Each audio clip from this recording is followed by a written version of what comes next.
विघ्नेश्वराय वरदाय सुरप्रियाय लंबोदराय सकलाय जगद्विताय नागाननाय श्रुतियज्ञ विभूषिताय गौरीसूताय गणनाथ नमो नमस्ते।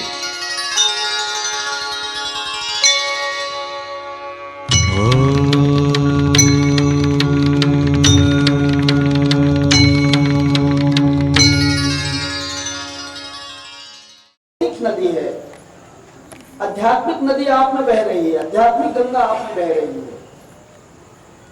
यहां जो आध्यात्मिक गंगा है मूर्धना से निकलती है सीधी, ऋतुंभरा रूपी ज्ञान गंगा जब मूर्धना से निकलती है, जागृति सुषुप्ति और स्वप्नों को तोड़कर इस त्रिवेणी को जो है गंगोत्री, ये गंगा की 3 धाराओं को तोड़कर जब निकलती है, आपको पता होगा कि जागृति में संसार होता है, संसार का ज्ञान होता है। जागृति में संसार का ज्ञान होता है,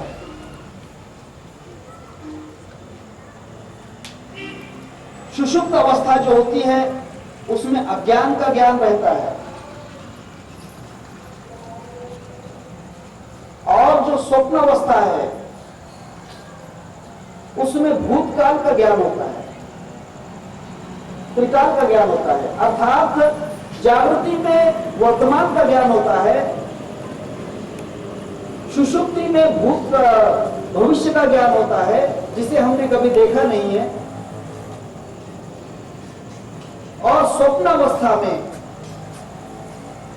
भूतकाल का ज्ञान होता है जिसे हमने देखा है, वही स्वप्न के अंदर आता रहता है। ड्रीम, सपने जिसे ड्रीम कहते हैं, उसमें वहां आता रहता है। इसीलिए जागृत अवस्था जो होती है यह वर्तमान है, सुषुप्त अवस्था जो होती है यह भविष्य है। जागने का सपना देखता है, सोने वाला कल सुबह उठेंगे, ये करेंगे वो करेंगे, उसे कल का ज्ञान होता है कि कल हमको ये करना है, कल वो करना है, भविष्य का ज्ञान है। और स्वप्न जो होता है यह भूतकाल का ज्ञान करता है, ये देखा था, वो देखा था। परंतु ये तीनों ज्ञान को तोड़कर जब चतुर्थ ज्ञान तुर्यगा के अंदर प्रवेश कर जाता है, तब उसे त्रिवेणी गंगा कहते हैं, गंगोत्री। वह जो गंगा है इस 3 ज्ञान रूपी 3 गंगाओं को पार करके आगे निकल जाती है, इसके भी आगे चली जाती है, वो कालातीत हो जाती है। भूत भविष्य वर्तमान वहां पर नहीं रहता है। बड़ा अच्छा लिखा है, गरीबदास ने बड़ा अच्छा लिखा है, 3 काल का थाग न लागे कितनी करो उपाधि, साधो मैं हूं अमर अनादि। 3 काल वहां पर नहीं रहते हैं, 3 काल का तो कोई पता ही नहीं रहता है, 3 काल का वहां पर पता नहीं रहता है। तब वहां ज्ञान रूपी गंगा गंगोत्री से नीचे की तरफ उतरती है और हरिद्वार में आ जाती है। जब भूतकाल, भविष्यकाल और वर्तमान काल का जो भाव है यह पीछे की तरफ फेंक दिया जाता है, और वहां पर वो गंगा नीचे की तरफ उतरती है, तब हरिद्वार में उतरती है। हरिद्वार का मतलब हृदय में उतरती है, हृदय के अंदर उतर जाती है, और हृदय के अंदर उतरकर हरिद्वार उसे कहते हैं। हृदय के अंदर उतरती है तब वही गंगा, ख्याल कीजिए, वही जो गंगा है सीधी त्रिवेणी में चली जाती है। त्रिवेणी उसे कहते हैं ईड़ा, पिंगला और सुषुम्ना। तीनों नाड़ियों में वो प्रवेश कर जाती है, वो ज्ञान गंगा। उसे एक शिव सूर्योदय नाम का अच्छा ग्रंथ है, उसमें ईड़ा, पिंगला, सुषुम्ना का भी अभ्यास है प्राणायाम के द्वारा। मैं यहां पर उसका अर्थ नहीं कहूंगा। उस त्रिवेणी में वह प्रवेश करती है, गंगोत्री में, जहां पर अमृत का कुंभ है, जहां से अमृत ऊपर की तरफ उठता है, जहां पर बड़े बड़े संतों का मेला है,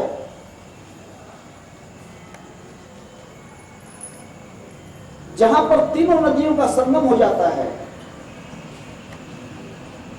गंगा यमुना और सरस्वती जहां पर आ जाती हैं, गंगा सुषुम्ना में प्रवेश करती है, यमुना जो काली है वो पिंगला में प्रवेश करती है, और सरस्वती जो है शुद्ध श्वेत है, वह ईड़ा अर्थात सूर्य नाड़ी में प्रवेश कर जाती है। वहां त्रिवेणी का जब संगम होता है तब वहां पर प्रयाग हो जाता है। फिर वहां से सीधी निकलती है वह गंगा, शिव जी के चरणों में चली जाती है, काशी विश्वनाथ, विश्वनाथ के चरणों में चली जाती है, भगवान शिव जी के पास, अर्थात वह गंगा आत्म तत्व की तरफ चली जाती है। जैसे ही ईड़ा पिंगला सुषुम्ना में वहां शक्ति प्रवेश करती है ज्ञान रूपी, वैसे ही आत्मा के दर्शन होना शुरू हो जाते हैं, शिव जी के दर्शन शुरू हो जाते हैं। हम कहते हैं ना कि मेरा ध्यान लग गया, अब मुझे ज्योत दिखाई देने लग गई, अब मुझे प्रवेश प्रकाश दिखाई देने लग गया, अर्थात यह है कि वहां काशी तक पहुंच गई है, काशी तक पहुंच गई है, शिव जी के चरणों में पहुंच गई है वहां गंगा। फिर वहां से वह गंगा सीधी सागर में पहुंच जाती है, अर्थात विशाल हो जाती है, वो साक्षात्कार विशाल हो जाता है।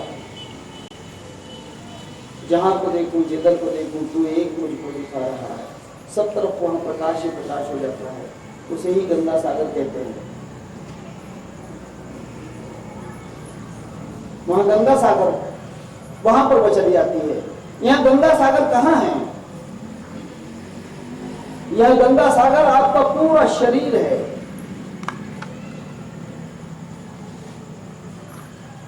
ये गंगा सागर आपका शरीर है। मैं भागवत नहीं कह रहा हूं, लेकिन भागवत का दृष्टांत, जहां गंगा सागर में जिस संत का, जिस महात्मा का, भगवान के अवतार का जहां पर स्थान है, वे कपिल मुनि हैं।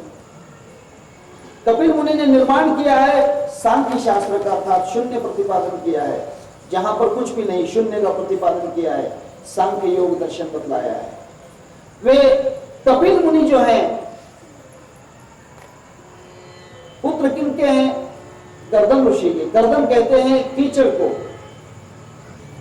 कीचड़ को गर्दम कहते हैं। कीचड़ का मतलब चिखल। गर्दम उनके पिता हैं और देवहूति उनकी माता है। देवहूति कहते हैं भक्ति को, जो देवत्व की तरफ ले जा रही है। गर्दम कहते हैं कीचड़ को। गर्दम ये शरीर है, मिट्टी का शरीर है, मिट्टी का तन है, ये मिट्टी का है। माटी के पुतले तुझे कितना गुमान है, ये मिट्टी का पुतला है। इस कर्दम रूपी शरीर के अंदर जब देवहूति अर्थात भक्ति का संबंध होता है, दोनों मिल जाते हैं, तब तो वहां पर कपिल मुनि का जन्म होता है, अर्थात साधु का जन्म होता है, संत का जन्म होता है, भगवान का अवतार होता है। तब वहां पर साधुत्व हो जाता है। जब इस शरीर के अंदर भक्ति का भोग लिया जाता है, भक्ति और ये शरीर एक हो जाते हैं। कठिन लगेगा आपको, कठिन नहीं है। आपका शरीर अभी भक्ति वाला नहीं हुआ, सिर्फ आपका मन भक्ति करता है कि चलो मंदिर में जाएंगे, 7 बज गए, आरती कर लेंगे, सुबह जाएंगे, काकड़ा कर लेंगे, एकादशी है तो उपवास कर लेंगे। अभी आपकी जीभ भक्ति कर रही है, अभी आपकी आंखें ही भक्ति कर रही हैं, अभी आपके हाथ ही घंटी बजाकर भक्ति कर रहे हैं, अभी आपका सर ही सिर्फ भक्ति कर रहा है। पूरा शरीर कहां भक्ति कर रहा है? आपका रोम रोम जब भक्ति करने लग जाएगा, समझ लेना कि इस कर्दम का देवहूति से संबंध हो गया और वहां पर कपिल का जन्म हो जाएगा, सांख्य शास्त्र प्रकट हो जाएगा, शून्य शून्य शून्य शून्य तत्व प्रकट हो जाएगा। उसी को ही पूर्ण बोध अवस्था कहते हैं, उसी को बोधिसत्व कहते हैं, उसी को पूर्ण निर्माल्य कहते हैं, उसी को पूर्णस्य पूर्णमादाय पूर्णमेवावशिष्यते कहते हैं। दासबोध में एक अच्छी बोली है मराठी में, आहे त्याची नाही झाले नाही तेची नाही पणे निमाले, आहे नाही जाऊनी राहिले नसोनी काही। नसोनी काही का मतलब शून्य शून्य शून्य।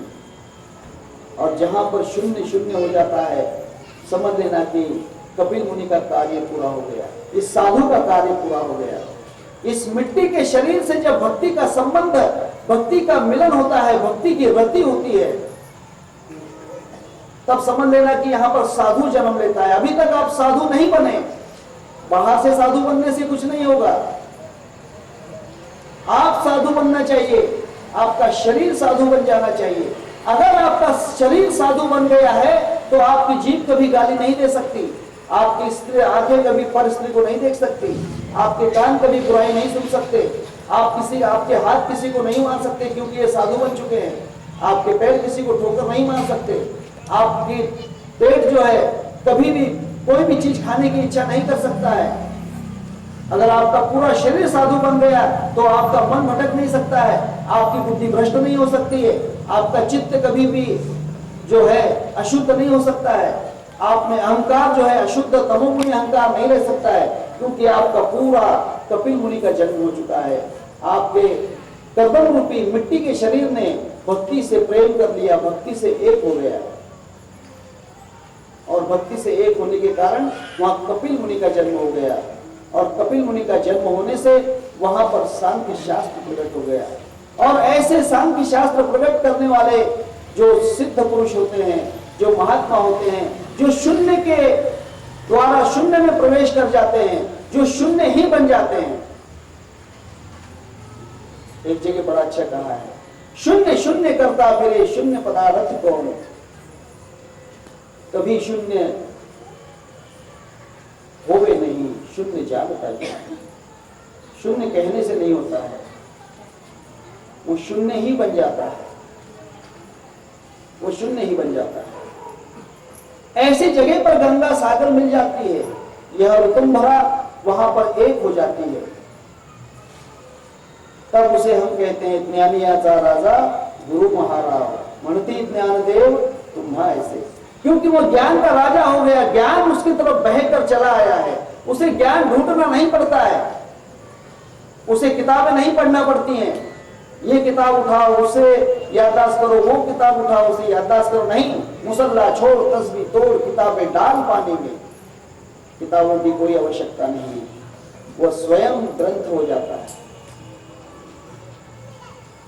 वो स्वयं वेद हो जाता है, वो स्वयं शास्त्र हो जाता है, वो स्वयं ज्ञान ही बन जाता है, ज्ञानमय हो जाता है। ये कब होता है? भगवान शिव जी कहते हैं, भगवान शिव जी कहते हैं कि हे पार्वती, शोषणम पाप पंकस्य दीपनम ज्ञान तेजसाम गुरुपाद उदकम सम्यक संसारावतारकम। हे पार्वती, जो गुरु के चरणों का जल ग्रहण करता है उसके समस्त पाप धुल जाते हैं, वहां पर ज्ञान बढ़ता है, ज्ञान प्रकट हो जाता है और वह संसार रूपी सागर से मुक्त हो जाता है। फिर भगवान शिव जी कहते हैं कि हे पार्वती, गुरु का जो चरण का स्पर्शित जल है, अज्ञान मूल हरणम जन्म कर्म निवारणम ज्ञान वैराग्य सिद्ध्यर्थम गुरुपादोदकम पिबेत। हे पार्वती, अगर चाहती हो कि तुम्हारा अज्ञान नष्ट हो जाए, ज्ञान प्रकट हो जाए, अगर चाहती हो कि ये जन्म मरण का जो चक्र है, पुनरपि जननम पुनरपि मरणम, यह जो चक्र है ये दूर हो जाए, अगर तू चाहती है कि तेरे अंदर ज्ञान और वैराग्य प्रकट हो जाए, तो एक ही काम कर, गुरु के चरणों का जल प्राशन कर। गुरु के चरणों का जो जल है उसे पी जा, वैराग्य प्रकट होगा। वैराग्य सस्ता नहीं है, वैराग्य कहीं नहीं मिलता है। वैराग बड़ा तो सहज नहीं, ये बड़ा कीमत भारी का। मारा है बाण अमर आशक ने ज्ञान कटारी का, वो जिसको लगता हुआ नहीं रहता दुनियादारी का। हंस रूप बनता है जो कि कान लगाकर सुने। बैरागी वो बनता है जो संतों से बैराग सुने, और कटरागी वो बनता है जो दुनिया का कटराग सुने। संतों से वैराग प्राप्त करना ही चाहिए, गुरु से वैराग प्राप्त करना चाहिए। कुछ भी मत मांगो, गुरु से कुछ मत मांगो। गुरु, हे महाराज, ये मुझसे छुड़ाने की मुझे कोशिश करो। मांगना है गुरु से तो सब हटा दो, सब हटाने की कोशिश करो। हे गुरुदेव, मेरे अंदर जितना भी भरा हुआ कचरा है, इस कचरे को दूर कर दो। मेरे अंदर जितना भी मैल है, इसे दूर कर दो, मैं सफा हो जाऊं। वैरागी उसे कहते हैं कि सब प्रकार से सफा हो चुका है, सब कुछ जल चुका है उसका, वही भगवे धारण है। भगवे वस्त्र का मतलब यह है कि उसका काम जल चुका है, क्रोध जल चुका है, अहंकार जल चुका है, मद मोह माया मत्सर सब, आशा तृष्णा ममता सब जल चुकी हैं। अब तो वहां पूरा अग्नि ही बन गया है। तुका मणे आम्ही झालो अग्नि रूप, हम तो अब अग्नि ही बन गए। अब हमारे अंदर कुछ भी बचा नहीं है, सब जल गया। आग लगी बड़ी भारी गगन में, आग लगी बड़ी भारी, आग लगी बड़ी भारी गगन में, आग लगी बड़ी भारी। धरती जल गई, आसमां भी जल गया, धरती जल गई, आसमां भी जल गया।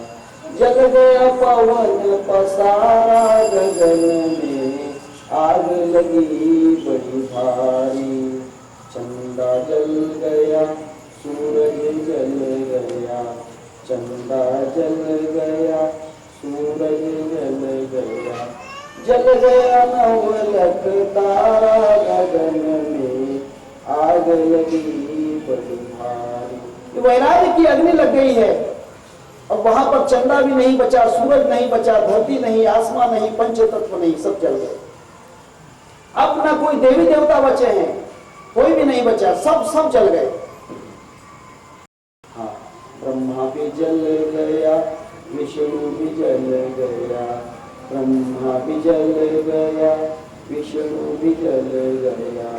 जल गया हरिहर हारा गगन में, आग लगी बड़ी भारी, आग लगी बड़ी भारी गगन में, आग लगी बड़ी भारी। गुरु भी जल गया, शिष्य भी जल गया, क्योंकि वहां गुरुत्व भी नहीं रहता है। गुरु नहीं, चेला नहीं, मुरीदिना हूं पीर, एक नहीं दो नहीं बिल में दास कबीर, कुछ भी नहीं रहता है। जिस अग्नि को कापूर जलाता है वो कापूर भी नहीं रहता है। कापुराची वाती उजळली ज्योती ठाईच समाप्ति झाली जैसे, सब खत्म हो जाता है, सब जल जाता है। गुरु भी जल गया, शिष्य भी जल गया, जल गया ज्ञान पसारा गगन में, आग लगी बड़ी भारी, आग लगी बड़ी भारी गगन में, आग लगी बड़ी भारी। तुम भी जल गए, हम भी जल गए, क्योंकि ना मैं बचा ना तू बचा, मैं तू खत्म हो गया। तुरिया साधन ब्रह्म को अहम ब्रह्मास्मि होए, तुरिया तीत अनुभव हो, तो मैं तू रहा ना कोई, मैं और तू वहां कहाँ रहता है। तुम भी जल गए, हम भी जल गए, जल गया दास कबीरा गगन में, आग लगी बड़ी भारी, आग लगी बड़ी भारी गगन में, आग लगी बड़ी भारी। जिसमें वैराग्य की अग्नि जल जाती है, फिर वहां कुछ भी नहीं रहता है। मेरा क्या और तेरा क्या, सब झूठा पसारा हो जाता है। कोई चीज मेरी नहीं रहती है, कोई चीज तेरी नहीं रहती है। ये मुझे चाहिए, वो मुझे चाहिए, ये मुझे मिल जाए, वो तुझे मिल जाए, ये नहीं रहता है। मी तो बड़ा चीज झाली बोल, देखिले चरण वैष्णवांचे, मैं और तू खत्म हो जाता है। जहां साधुओं का दर्शन हो जाए तो फिर वहां पर मैं कहां और तू कहां, हिंदू कहां मुसलमान कहां, धर्म धर्म कहाँ, अधर्म कहाँ, पाप कहाँ, पुण्य कहाँ, तेरा कहाँ, मेरा कहाँ, सब खत्म हो जाता है। उसे वैराग अग्नि कहते हैं। वैराग अग्नि कोई साधी नहीं है। फिर वहां पर ज्वाला भगवा वस्त्र धारण हो जाता है। वहां तो मैं भी नहीं रहता, फिर तू का सवाल कहां है? मैं कहने वाला, तू कहने वाला मैं ही नहीं तो तू कहेगा कौन? दोनों चले जाते हैं। वहां पर कुछ नहीं, गुरु नहीं, चेला नहीं, मुरीद ना हो पीर, एक नहीं दो नहीं, बिल में दास कबीर, कुछ भी नहीं रहता है। वैराग की अग्नि प्रकट हो जाती है।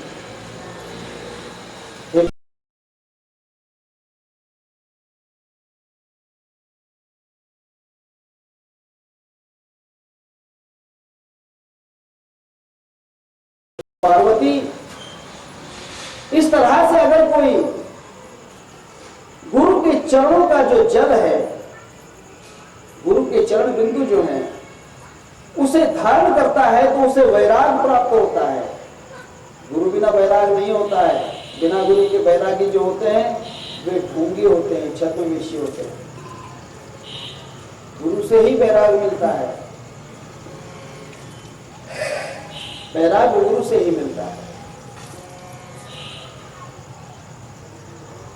हम कहते हैं कि चेले को मूंड दिया, भाषा है, अर्थ दूसरे निकल गए, अब क्रियाओं के अंदर लोग उतर गए। गुरु अपने चेले को मूंडता है, इसका अर्थ क्या होता है कि जो भी है आपने फसल उगा के रखी है, काम, क्रोध, मद, मोह, माया, मत्सर, अहंकार, आशा, तृष्णा, ममता, तेरा मेरा, ये जो फसल आपने उगा के रखी है, बीज बो के रखे हैं, उन सबको गुरु काट देता है। गुरु काट देता है, अर्थात तो गुरु क्या करता है? मूंड देता है। मूंडने से क्या होता है? जैसे हम हमारे सर के बाल काट देते हैं, ऐसा गुरु आपका पाप, जितने भी बुरे बुरे कर्म हैं, उनको काट देता है। अर्थात चेले को मूंड दिया। संप्रदाय में पूछा जाता है कि भाई तुझे किसने मूंडा? अर्थात तेरे पाप का जितने भी बुरे कर्म हैं, ये किसने काटे? तब हम गुरु का नाम बतलाते हैं कि मुझे फलाने गुरु ने मूंड दिया।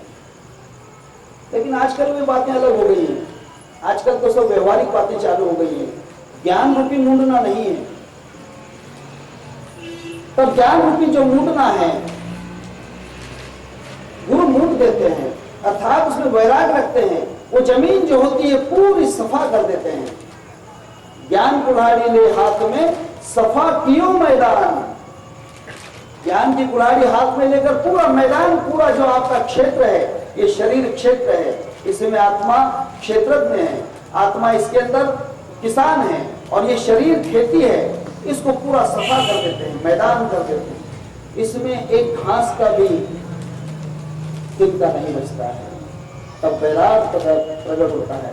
फिर ऐसा जो सफा किया हुआ मैदान होता है, नांगर ले ली जमीन, तब वहां पर अगर कभी, ख्याल कीजिए, तब वहां पर अगर कभी ज्ञान की वर्षा हो जाए और भक्ति का बीज बो दिया जाए, तब वहां पर मोक्ष रूपी धर्म, अर्थ, काम और मोक्ष के फल प्राप्त हो जाते हैं। धर्म, अर्थ, काम और मोक्ष की फसल आ जाती है। वह फसल तब आती है, ऐसे नहीं आती है। पहले इस खेती को सफा करो, मुंडवा दो गुरु से, जला दो इसको, उसको जलाना चाहिए। जलाकर खुद नुमाई को मसल करके रमाता जाए, पकड़ कर इश्क का झाड़ू, सफा कर हिज्र है दिल को, दुई की धूल को लेकर मुसल्ले पर उड़ाता जा। जला देना पड़ता है, इसको भस्म करना पड़ता है, खाक कर देना पड़ता है।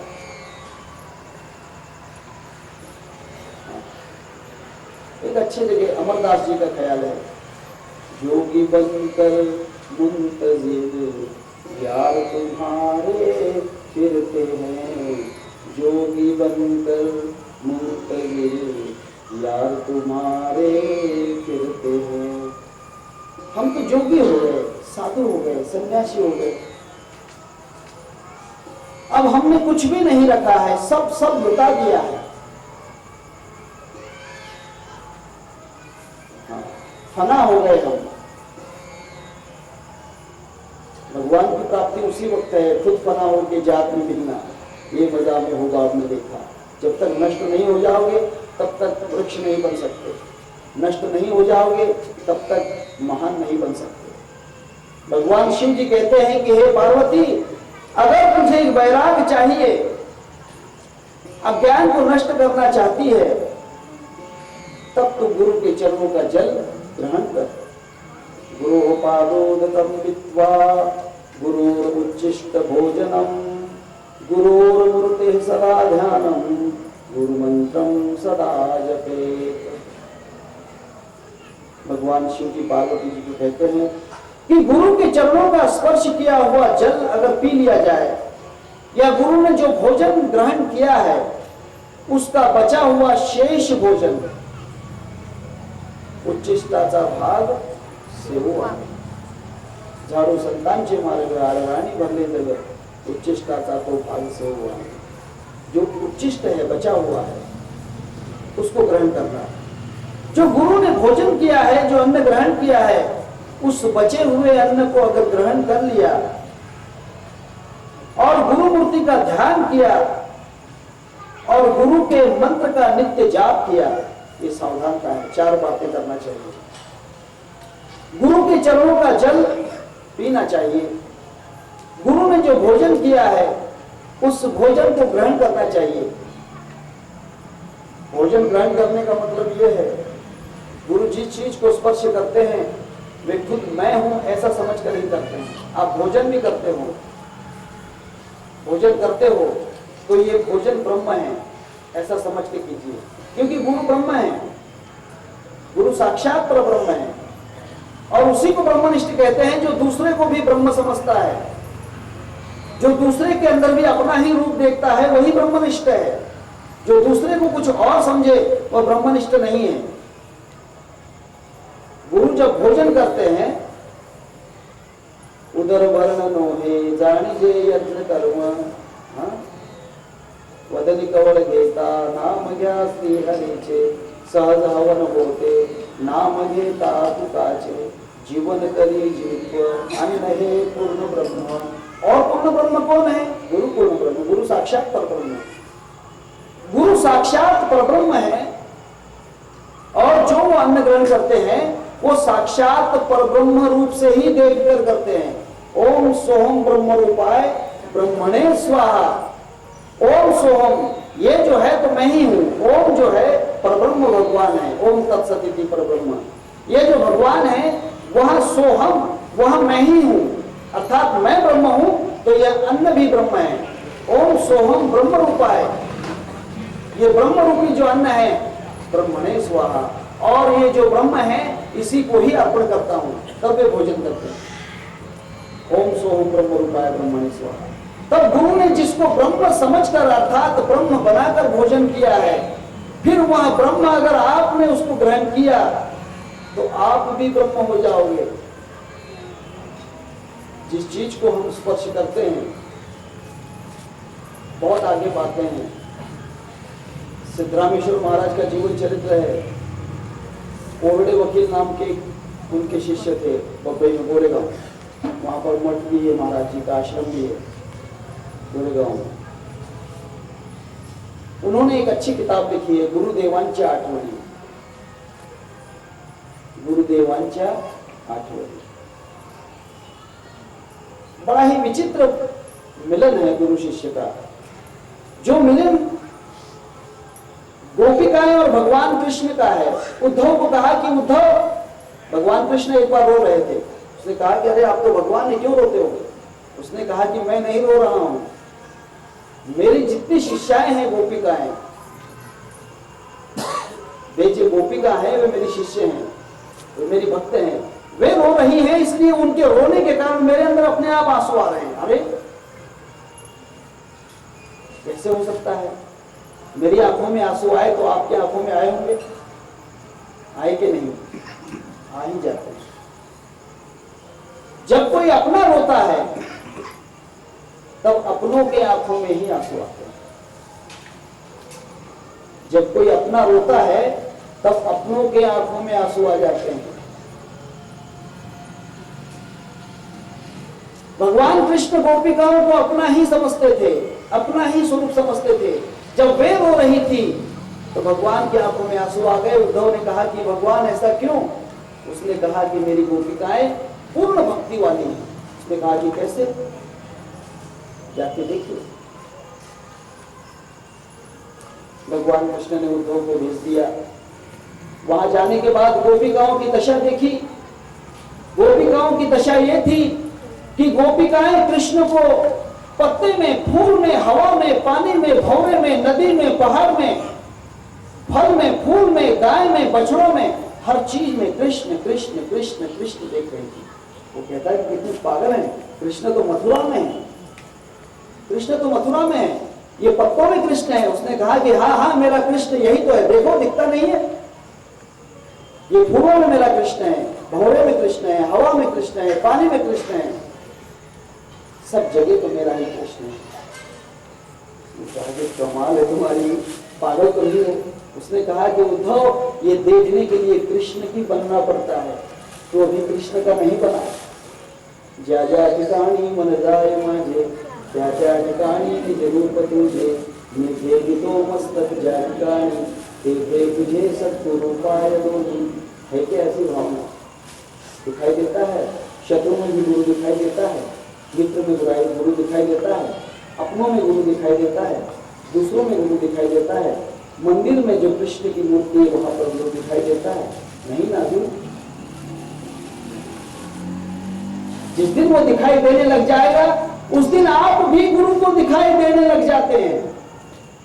जिस दिन गुरु आपको ब्रह्मांड व्याप्त सकल चराचर अखंड मंडलाकारम, आगे आएगा श्लोक, अखंड मंडलाकार पूर्ण पूर्ण रूप से सब जगह गुरु ही दिखाई देता है। जिधर को देखूं जहां को देखूं, तू एक मुझको दिखा रहा है। ब्रह्मानंद जी का बोले, जिधर को देखूं जहां को देखूं, तू एक मुझको दिखा रहा है। सब जगह तू ही मुझे दिखाई दे रहा है। तब जब आप गुरु को सब जगह देखते हैं तो आप गुरु से कहां छिपोगे? अगर आप खंबे में इस गुरु को देखते हैं तो खंबा आपको देख रहा है। भक्त प्रहलाद की यही कंडीशन थी, क्योंकि भक्त प्रहलाद हर जगह भगवान को ही देख रहा था, इसलिए भगवान भी उसे हर जगह देख रहा था। मुझे कहीं भी पुकारो मैं हूं, सब जगह पुकारो मैं हूं। भूमि अगन पवन में, सागर पहाड़ वन में, भूमि अगन पवन में, सागर पहाड़ वन में, उसकी सभी भुवन में छाया समा रही है। हाँ, सब जगह वही समाया हुआ है, सब जगह वही समाया। और यह अवस्था जब हो जाती है, जब शिष्य को अपना ही गुरु सब तरफ, उसी को ध्यान कहते हैं, ध्यान मूलम गुरु मूर्ति। आंखें बंद करके फिर गुरु दिखेगा, कच्चा है, एक तरफी ध्यान है, ध्यान नहीं, ध्यान बोलिए। आंखें बंद करके गुरु की मूर्ति दिखती है तो ध्यान है क्या? वो तो टीवी देख रहा है, टेलीविजन देख रहा है, वो थोड़ी गुरु है तेरा, वो तो चित्र देख रहा है। लेकिन सब जगह चराचर व्याप्त जब गुरु को देखेगा तो सब पूरा ब्रह्मांड ही ध्यान बन जाएगा। देव पहाव्यासी गेलो परी देवच हो निठेलो,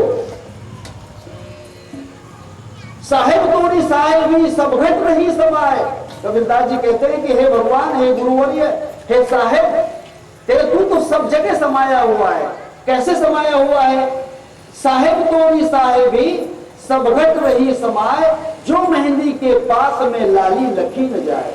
मेहंदी के पत्ते बाहर से हरे दिखते हैं लेकिन अंदर लाली होती है। ऐसे दिखने में खंबा है लेकिन इसमें मेरा गुरु है, दिखने में मंदिर है लेकिन इसमें मेरा गुरु है, दिखने में रोटी है, दिखने में चावल है लेकिन इसमें मेरा गुरु है,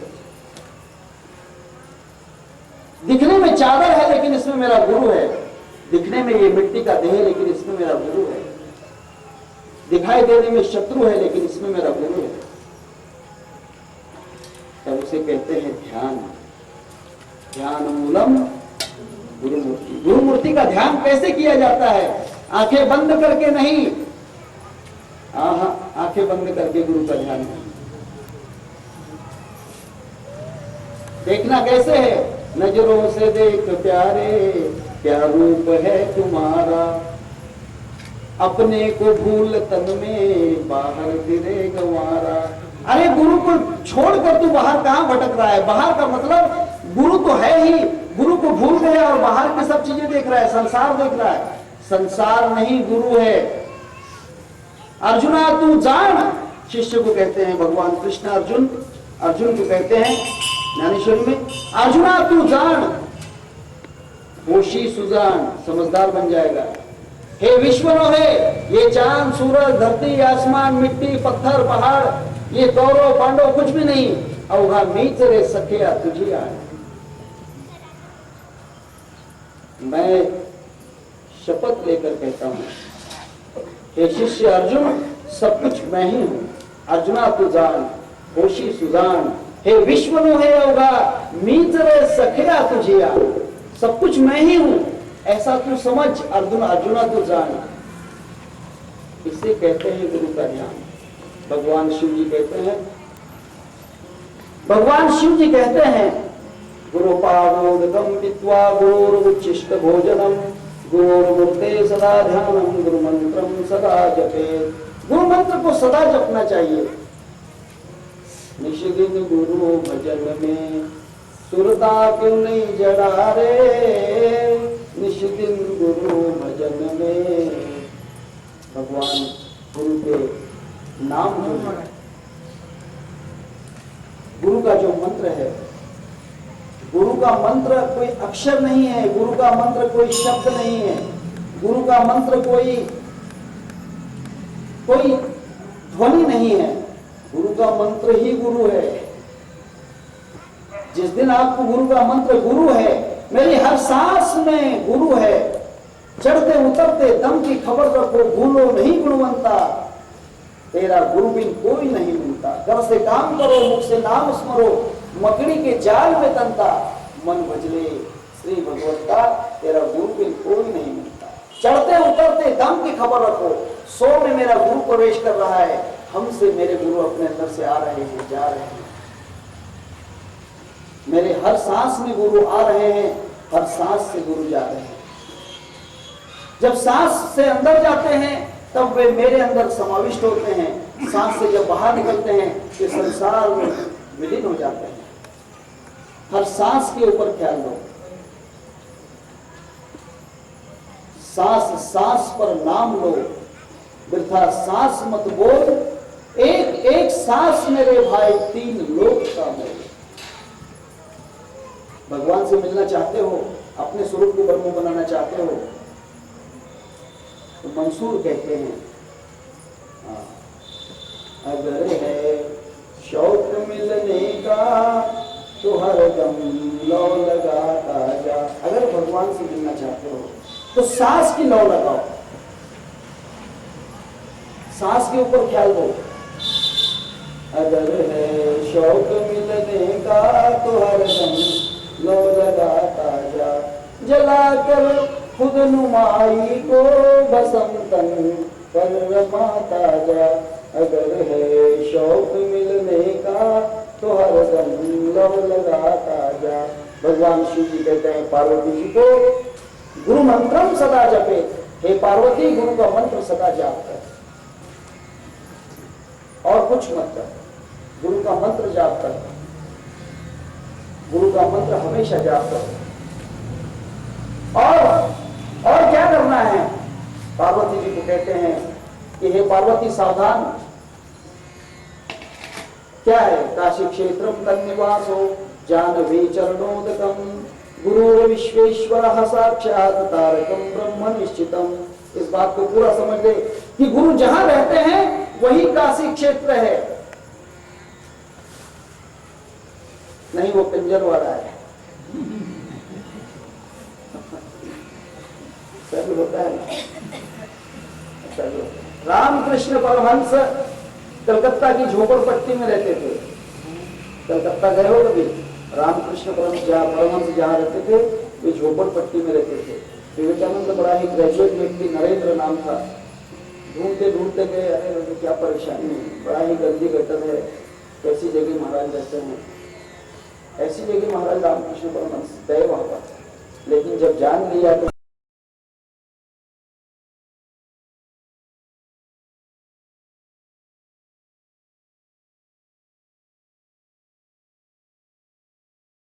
उसने कहा कि नहीं, ये गंदी जगह नहीं है, ये काशी क्षेत्र है, ये गुरु धाम है। भगवान शिव जी कहते हैं, भगवान शिव जी कहते हैं काशी क्षेत्रम तन्निवासो, जहां उसका निवास है वो काशी क्षेत्र जानो। जानवी चरणोदकम, गुरु के चरण को गंगा जानो। गुरु विश्वेश्वरः साक्षात, ये पूर्ण विश्व जो है इसको गुरु समझो। तारकम ब्रह्म निश्चितम, और वही तुझे तारने वाला है। गुरु जहां रहते हैं उसे काशी क्षेत्र समझो, उनके चरणों का जो उदक है, जो जल है, उसे गंगा समझो। और गुरु जो है साक्षात विश्वनाथ अर्थात भगवान शिव है, ये समझकर वे ही तारक हैं, वही ब्रह्म निश्चित हैं, ऐसा तो निश्चित समझ। लेकिन हमें ऐसा नहीं लगेगा, हमें वैसा लगे ही नहीं सकता, लगेगा ही नहीं। और जिस दिन लगेगा ना, मुक्तानंद जी झिपरू अण्णा को मिलने के लिए गए नशीराबाद में। महाराज जी एक गटर के अंदर पड़े हुए थे। उसने कहा कि ये है झिपरू अण्णा, ये झिपरू अण्णा है, गटर में रहते हैं। अन्ना ने कहा कि बेटा अपनी आंखों से देख, ये चमड़े की आंखों से मत देख। एक क्षण के अंदर उसका ब्रह्म निरसन हुआ, मैं उसकी कथा नहीं कहूंगा। एक ही क्षण में उसका ब्रह्म निरसन हुआ और मुक्तानंद पूर्ण संसार में एक महागुरु माने गए। गणेशपुरी में जिनका आश्रम है वज्रेश्वरी, बंबई से 70 किलोमीटर है, 70-80 किलोमीटर।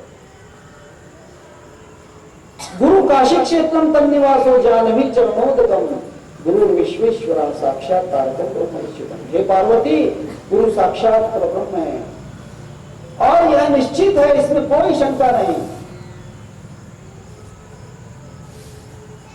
यहां जो है विश्वास की बात ही नहीं, निश्चित है ही। तारकम ब्रह्म निश्चितम, दूसरा तारक नहीं है। अगर तुम्हें लगता हो कि कोई दूसरा तार देगा, बिल्कुल झूठ है, कोई नहीं तारेगा। सतगुरु भगत जग में, रविदास जी कहते हैं, सतगुरु भगत जग में दुख से छुड़ाने वाले, भव सिंधु में कुटुंब के सब है डुबाने वाले, भव सिंधु में कुटुंब के सब है डुबाने वाले। आप कहोगे कि हमारे कुटुंब के माता पिता भाई बहन बेटे होंगे, नहीं।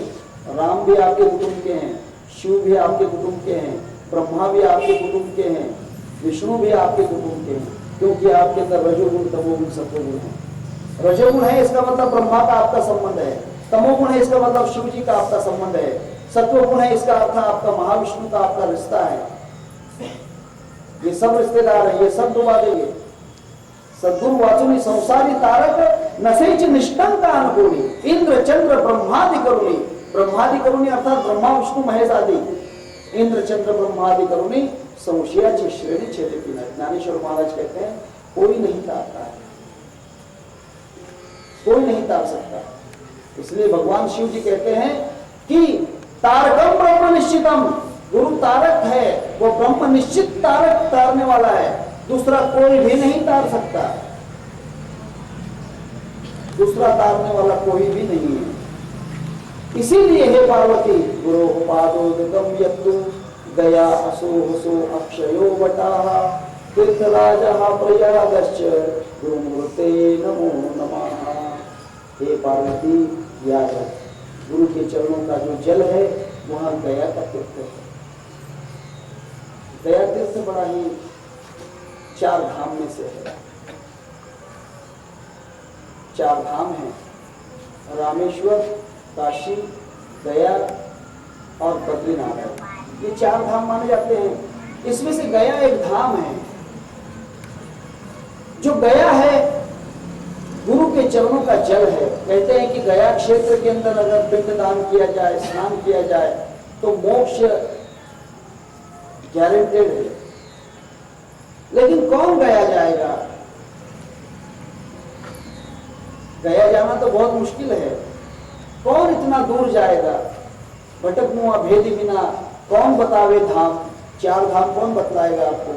आपको चार धाम ढूंढते ढूंढते पागल हो जाओगे, कहीं बद्रीनाथ, काशी, फिर रामेश्वर, गया, वो सब तीर्थ ढूंढ ढूंढ के पागल हो जाओगे। भटक मुआ भेदी बिना, भेद मालूम नहीं इसलिए भटक रहे हैं।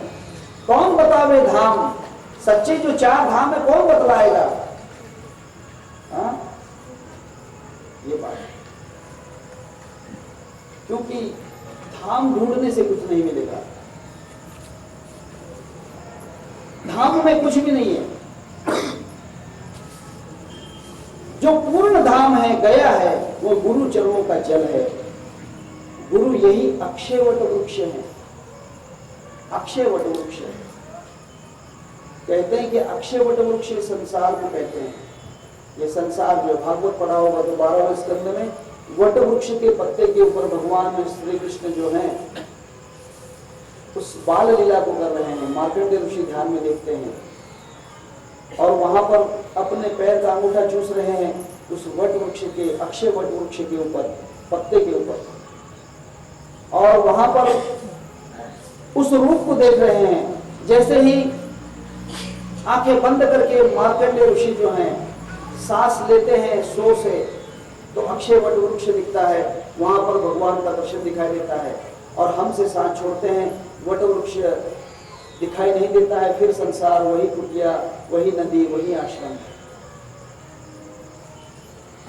इस प्रकार मार्कंडेय ऋषि का अवस्था है। मैं भागवत की कथा यहां नहीं लाऊंगा क्योंकि प्रवचन में दूसरा भाग आ जाएगा। गुरु अक्षय वट वृक्ष हैं। अक्षय वट वृक्ष का अर्थ क्या है? क्यों कहा है अक्षय वट वृक्ष? क्योंकि गुरु के अक्षय वट वृक्ष होने के कारण गुरु के पत्तों पत्तों पर ऐसे कृष्ण, ऐसे ब्रह्मा, ऐसे विष्णु, ऐसे राम ये खेल रहे हैं।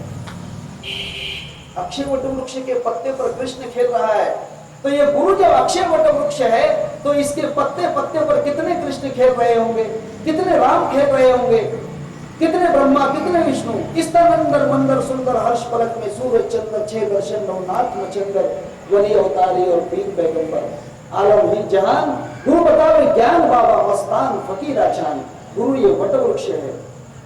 इस वट वृक्ष के पत्ते पत्ते पर भगवान है। गुरु के रोम रोम में भगवान वास करता है। गुरु के रोम रोम में देवताओं के वहां पर वास्तव्य है। इसलिए गुरु अक्षय वट वृक्ष है। इसलिए तो कहते हैं कहिए रामचंद्र हुए तब से जिनो भी अंत नहीं पायो जी, कहिए तो कृष्ण हुए गोकुल में जिनो भी भेद नहीं पायो जी। वो राम गुण न्यारो न्यारो जी, वो राम गुण न्यारो न्यारो जी। शब्द लोग कहाँ लग पूजे, पूजन भेद न्यारो जी। हाँ, कहिए सिद्ध साधु सन्यासी जिनो वनवास बसायो जी, कहिए तो गोरख मछंदर, कहिए जिनो भी अंत नहीं आयो जी। वो राम गुण न्यारो न्यारो जी, वो राम गुण न्यारो न्यारो जी। कहिए तो ब्रह्मा विष्णु महेश, कहिए जिनो भी भेद नहीं जायो जी। तहां की गत में कैसे गाऊं साहिब कबीर पुकारो जी। वो राम गुण न्यारो न्यारो जी। क्योंकि इनको भेद क्यों नहीं मिलता है? सोचिए, छोटी सी बात सोचिए। गुलर, उम्बर जिसे कहते हो आप, गुलर का ये सामने जो उम्बर है इसके ऊपर फल लगते हैं। उनके फलों में छोटे छोटे कीड़े होते हैं, कीटक उड़ते हैं मच्छर जैसे। उन कीटक को कैसे समझेगा कि ये पेड़ कितना बड़ा है? जो उसके फल में पड़े हुए हैं वो कीटक, उनको कैसे मालूम कि गूलर का फल और गूलर के फल में रहने वाले कीटक को कैसे समझेगा कि ये पेड़ कितना बड़ा है? इसीलिए गुरु के रोम रोम में जो राम रहता है, कृष्ण रहता है, ब्रह्मा रहता है, वो कैसे जानेगा कि गुरु कितना बड़ा है? गुरु अखंड मंडलाकार। इसलिए गुरु अक्षय वट वृक्ष है। गुरु अक्षय वट वृक्ष है। इसके अंदर ही सब देवता मिलेंगे आपको। बड़ा अच्छा लिखा है भागवत में, जया बाटे देव पावा तेने सदगुरु करावा, सदगुरु बिन देवाधि देवा पावी जेतना है। जिसको भी भगवान देखना है वो गुरु की शरण में जाए। गुरु बिना भगवान नहीं दिखेगा। गुरु बिन देवाधि देवा पावी जेतना है, क्योंकि उसके बिना तो मैं मिल ही नहीं सकता है। भगवान तो मिल ही नहीं सकता है। गुरु के बिना मैं प्राप्त ही नहीं हूं। 7 जन्म भक्ति करे, 7 जन्म तक भी राम राम करते रहोगे तो भी मैं नहीं मिलूंगा, कृष्ण कृष्ण करते रहोगे नहीं मिलूंगा, विठ्ठल विठ्ठल करते रहोगे नहीं मिलूंगा। 7 जन्म भी, 7 जन्म भक्ति करे और सदा भजे भगवान, गुरु सेवा एक पल में कर दे महाकल्याण। अगर गुरु के चरणों में चला गया तो हम जितने भी देवता हैं सब उसके चरणों में आ जाते हैं। गुरु चरण के पिता भाव, आपो आप देते देव, आपो आप देते देव, मुनि गुरु शिव जावे, रूप ध्याना सिया नावे, रूप ध्याना सिया नावे, देव गुरु पासी आए। देव गुरु के अंदर छुपा हुआ है, देव गुरु पासी आए। वारंवार सांगू गाये, वारंवार सांगू गाये, तुका म्हणे गुरु भजनी, देव भेटे जनी बनी, देव भेटे जनी बनी। इसीलिए गुरु वट वृक्ष है, अक्षय वट वृक्ष है। भगवान शिव जी कहते हैं पार्वती जी को, गुरु पादोदकम यत्तु गया असोसो अक्षयो वटाः, तीर्थराजः प्रयागश्च गुरुमूर्ते नमो नमः। गुरु चरणों का जो जल है वो गया तीर्थ समझो, गुरु का स्वरूप जो है वो अक्षय वट वृक्ष है। गुरु यही श्रेष्ठ प्रयाग तीर्थ है जहां पर त्रिवेणी का संगम है। मैंने कहा ना, ज्ञान गंगा का संगम वहीं पर है, क्योंकि ज्ञान गंगा जो है गुरु के द्वारा ही प्राप्त होगी। गुरु बिना ज्ञान नहीं है। गुजराती में कहते हैं गुरु बिना ज्ञान मर्षि नहीं, गुरु बिना ज्ञान मिलेगा ही नहीं, वो गंगा मिलेगी नहीं। सदगुरु चरण प्रतापे पुण्य पापे जराली, त्रिभुवन सब तीर्थे ज्ञान गंगा मिलाली। गुरु के चरण के प्रताप से ही ज्ञान की गंगा प्राप्त हो गई है। इसीलिए जो गुरु हैं यह प्रयाग तीर्थ है, तीर्थ राजा प्रयागश्च, गुरु प्रयाग तीर्थ है। और तीर्थ जाने की जरूरत नहीं, और कुंभ मेले में जाने की आवश्यकता नहीं। जिसका गुरु है बस गुरु के पास गए, गुरु के चरणों का जल अपने सर पे ले लिया, वहीं पर तीर्थराज प्रयाग, वहीं पर कुंभ मेला, वहीं पर कुंभ मेला वहीं पर है। इसलिए तो कहते हैं नाम निर्वाण कर जान कुर्बान कर, मान ले वचन तो मेरा, सुखमन घाट में संत लगे मिट जाए भरम करम तेरा। शून्य दरिया बीच महल मोती हंस चुगे, चुगत चुगत करत है गिलोला। कहे कबीर सुन भाई साधो, वहीं पर गुरु और शिष्य का मेला, वहीं पर तो कुंभ मेला है, वहीं तो अमृत का कुंभ है, वहीं तो मिलन है, वहीं तो त्रिवेणी है, वहीं तो प्रयाग है। इसीलिए तीर्थ राजा प्रयागश्च, गुरु प्रयाग है, गुरु प्रयाग तीर्थ है, वहीं पर कुंभ है, वहीं पर स्नान है। ख्याल कीजिए। अब देखिए पहली बात और समझाता हूं। पहली बात यह है, हर कुंभ में पहला स्नान दिगंबरों का होता है, नग्न लोगों का होता है, नंगे साधुओं का होता है, दिगंबरों का। उसके लिए क्या कारण है, क्या अर्थ है उसका? क्या नंगे साधु बड़े अच्छे होते हैं? नहीं, ये गुरु और शिष्य का एक सिद्धांत है, भक्ति का एक सिद्धांत है। नग्नता का अर्थ है कि कुछ भी लज्जा नहीं, गुरु के साथ रहते हुए कोई लज्जा नहीं, कोई भी प्रकार का आवरण नहीं, वस्त्र आवरण है, हम अपने आप को छुपा रहे हैं। गुरु के सामने खुद को मत छुपाओ। अगर मैंने शराब पी ली है, स्वामी जी क्षमा करना, मैंने आज शराब पी ली, अर्थात आप निवस्त्र हो गए।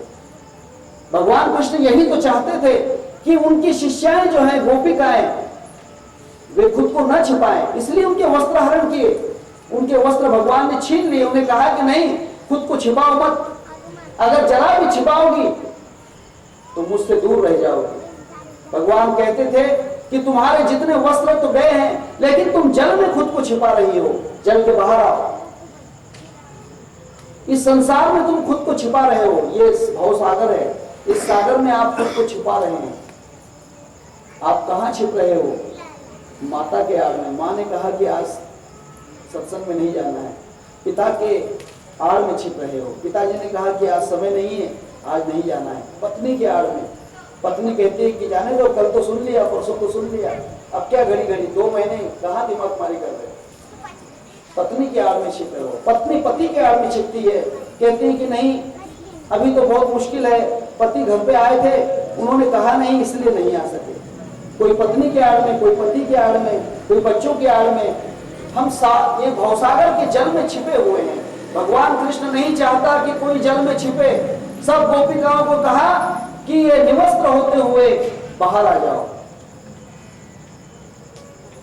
तब भगवान कृष्ण का, कृष्ण गुरु है, कृष्णम वंदे, हाँ गुरु थे वे, कृष्ण गुरु थे, गोपिकाओं के भी गुरु थे, उद्धव के गुरु थे, अर्जुन के गुरु थे, सकल संसार के गुरु हैं। कृष्णम वंदे जगत गुरु। इसीलिए गुरु भगवान कृष्ण कहते हैं कि निवस्त्र हो जाओ। इसीलिए कुंभ में निवस्त्र का स्नान है, जो कहीं छिपता नहीं है, खुद को छिपाता नहीं है। हम तो खुद को छिपाते हैं। महाराज का प्रवचन है क्या, पीछे बैठ जाओ, सामने नहीं जाना है। गुरु पूर्णिमा है क्या, पीछे बैठ जाओ, सामने नहीं जाना है। अरे निवस्त्र हो, निवस्त्र हो, खुद को मत छिपा। छिपाने वाली बात नहीं, सामने आना चाहिए, छिपना नहीं चाहिए। छिपने से नुकसान है, छिपने से नुकसान है, ख्याल में कीजिए, उसमें बहुत बड़ा नुकसान है, स्वरूप मिलन नहीं होता है। इसीलिए कभी नहीं छिपना चाहिए। दिगंबर पंथ के वे लोग होते हैं जो कुछ भी नहीं छिपाते और कुछ भी नहीं छिपते, कुछ भी छिपाते नहीं। हम कुछ कुछ बातें छिपा लेते हैं। महाराज को मत बताना भाई, मैं तुमको बता रहा हूँ, महाराज को मत बताना। अरे महाराज को क्यों नहीं बताना? क्योंकि छिपा रहे हो क्या? कुछ भी नहीं छिपाना चाहिए। तू उसे क्यों कह रहा है? डायरेक्ट महाराज को क्यों नहीं कहता है? उसे क्यों कहता है? कभी कभी ऐसा होता है, कुछ पेशेंट ऐसे होते हैं, डॉक्टर के पास जाने के बाद वो कहते हैं तुम भी बोल दो ना। अरे क्या दुखता है बताओ तो सही, तुम भी बोल दो ना। अरे कमाल, दुख रहा तेरा और बताएगा वो? खुद नहीं बता सकता है कि मुझे दर्द कहाँ है, मेरा कहाँ दुखता है, मेरी कहाँ परेशानी है। वो गुरु को नहीं बतलाता है।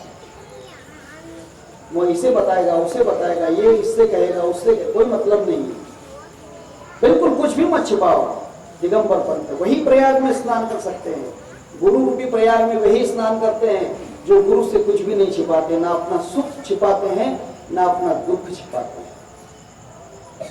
सुख और दुख नहीं छिपाते हैं, वही प्रयाग में स्नान करते हैं। इसलिए गुरु से कुछ भी मत छिपाओ। और गुरु मूर्ति नमो नमः, गुरु की जो मूर्ति है, ध्यान मूलम गुरु मूर्ति, गुरु की जो मूर्ति है ये पूर्ण सकल संसार है। आप गुरु से कहीं नहीं छिपोगे। ये हाड़ मास के गुरु से छिप जाओगे, लेकिन ये हाड़ मास का गुरु तो सब में है, ये तो सब जगह व्याप्त है। कहां से छिपोगे? हाँ? कहीं नहीं छिपोगे। छिपना बहुत मुश्किल है, क्योंकि हम संसार में गुरु से कहीं नहीं छिपते। ज्ञान रूपी गुरु जो है, ज्ञान रूपी प्रकाश से छिप नहीं सकते। भले इस हाड़ मास के गुरु से छिप जाओगे, लेकिन गुरु का जो ज्ञान है सोहम, उससे कहां छिपोगे? वो तो कभी भी याद आ जाता है। सांस लेते हो तो याद आ जाता है, छोड़ते हो तो याद आ जाता है, प्रेम करते हो तो याद आता है, गुरु से शत्रुता करते हो तो भी याद आता है। गुरु ने कहां से सोहम दे दिया, ये तो भूलता ही नहीं हूं। नहीं छोड़ सकते।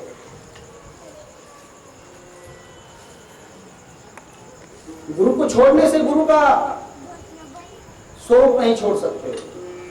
गुरु तो आपके रोम रोम में मिल चुका है, बहुत मुश्किल है छोड़ना। दूध में शक्कर मिला सकते हो, दूध से शक्कर नहीं निकाल सकते। गुरु करने के लिए गुरु के पास जा सकते हो, गुरु छोड़ने के लिए कहीं भी नहीं जा सकते। कहीं भी जाना मुश्किल है। गुरु को नमन करता हूं कि सब जगह तू व्याप्त है। गुरु को शत्रुता से भजो, प्रेम से भजो, मित्रता से भजो, निंदा से भजो, आप उसी को भज रहे हैं। निंदा भी करोगे तो गुरु की ही करोगे, शत्रुता भी करोगे तो गुरु से करोगे, प्रेम भी करोगे तो गुरु से ही करोगे, भक्ति भी करोगे तो गुरु की ही करोगे। सब तरफ से तो आप गुरु को ही कर रहे हैं, निंदा भी कर रहे हैं तो गुरु की कर रहे हैं, दोस्ती भी कर रहे हैं तो गुरु की कर रहे हैं, भक्ति भी कर रहे हैं तो गुरु की कर रहे हैं। फिर आपने गुरु को त्यागा कहाँ? कहाँ त्याग सकते हैं आप गुरु को? कहाँ छूटा है आपसे गुरु? नहीं छूटेगा, नहीं छूटेगा, जन्म जन्म तक नहीं छूटेगा, क्योंकि गुरु का प्रभाव ही ऐसा है, गुरु का प्रभाव ही ऐसा है, वो रंग ही ऐसा है कि पिसते पिसते लग जाता है। मेहंदी तो दूर चली जाती है, लेकिन मेहंदी का रंग हाथों में लग ही जाता है। मेहंदी जब पिसते हैं, दूसरे को लगाने के लिए मेहंदी स्त्रियां पिसती हैं, आजकल तो आईटी आने लग गई है। मेहंदी जब पीसते हैं, खुद के लिए नहीं पीस रही है वो जो स्त्री है खुद के लिए मेहंदी नहीं लगाना, खुद लगाना नहीं चाहती है, वो दूसरे को, दुल्हन को लगाने के लिए या कोई सखी को लगाने के लिए मेहंदी पीस कर दे रही है। उसे बाद में लगती है, लेकिन इससे पहले लग जाती है। ये बात है, मेहंदी नहीं छूटती। लाली तोरे लाल की जित देखो दलाल, मैं निकली ढूंढने तो मैं ही हो गई लाल, मेरे ही हाथ लाल हो गए। मैं तो उसे लाली लगाने के लिए जा रही थी मेहंदी की, कि उसके हाथ लाल हो जाए, यहाँ तो मेरे ही हाथ लाल हो गए। नहीं छूट सकता है, बहुत मुश्किल है। गुरुमूर्ते नमः, गुरु की मूर्ति को नमन चाहिए, गुरु की मूर्ति को वंदन चाहिए। सद्गुरुनाथ महाराज की जय। हरे राम राम राम हरे हरे, कृष्ण कृष्ण कृष्ण हरे हरे, राम राम राम हरे हरे, कृष्ण कृष्ण कृष्ण हरे हरे, राम राम राम हरे हरे, कृष्ण कृष्ण